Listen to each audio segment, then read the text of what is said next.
Read the statement. Read the statement. Read what I said. Please, behind you. Thank you, Mr. President. Yesterday, why did you publicly threaten quarantine on New York, New Jersey, parts of Connecticut? I didn't do that at all. Read the statement.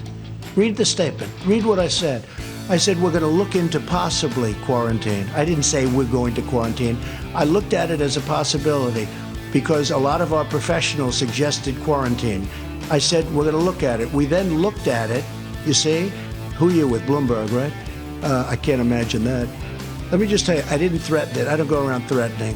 What happened is people, professionals, very good professionals, love the idea of doing that because that's sort of the ultimate in distancing. You can't do. They didn't want New Yorkers where they're having a problem necessarily going down to Florida where they have less of a problem. Thank you, Mr. President. I have two questions. The first is, you've said repeatedly that you think that some of the equipment that governors are requesting, they don't actually need. You said New York might not need 30,000. You said it on Sean Hannity's Fox News. You said why don't you people act? Let me ask you. You said why don't you act in a little more positive? It's always trying to My question to you. Get you.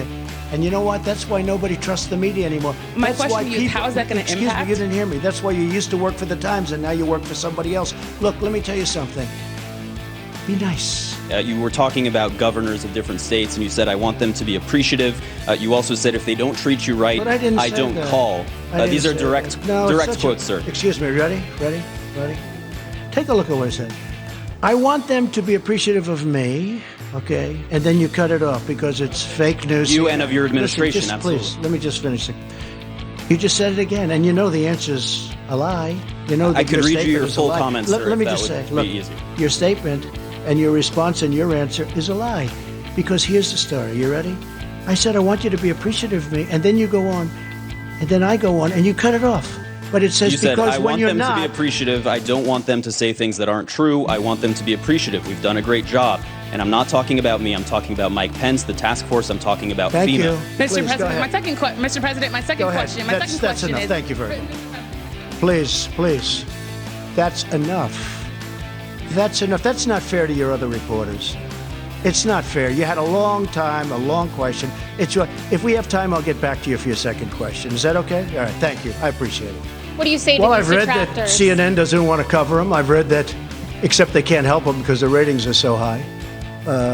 If the ratings were low, they wouldn't be here.